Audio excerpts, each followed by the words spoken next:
Hermon ప్రార్థన మందిరం వారి అనుదినమన్న మంగళవారము 5వ తారీఖు మే నెల 2026. కోపచిత్తునితో సహవాసము చేయకము, క్రోధము గలవానితో పరిచయము కలిగి ఉండకము.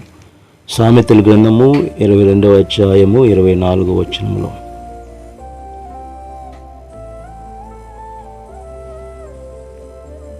మనం ఎవరితో స్నేహం చేస్తామో వారి లక్షణాలు మనకు తెలియకుండానే అలవడతాయి.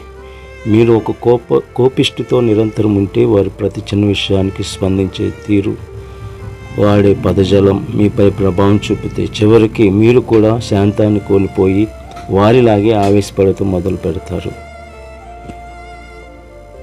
జీవితంలో విజయం సాధించాలన్నా, ప్రశాంతంగా ఉండాలన్నా మనం ఎంచుకునే స్నేహితులు చాలా ముఖ్యం. మనల్ని ఉత్సాహపరిచే, శాంతంగా ఉండే వ్యక్తులతో సహవాసం చేయడం వల్ల మన ఆలోచన దృక్పథం కూడా సానుకూలంగా ఉంటుంది. సో ఈ వచనం ద్వారా దేవుడు మనకి తెలియపరిచే విషయం ఏమిటంటే, మన చుట్టూ ఉండేవారు మన ప్రవర్తనను మారుస్తారు. కాబట్టి ఆవేశపరులకు దూరంగా ఉండి వివేకవంతులతో స్నేహం చేయడం మన జీవితానికి క్షేమకరము. Amen. May God bless you.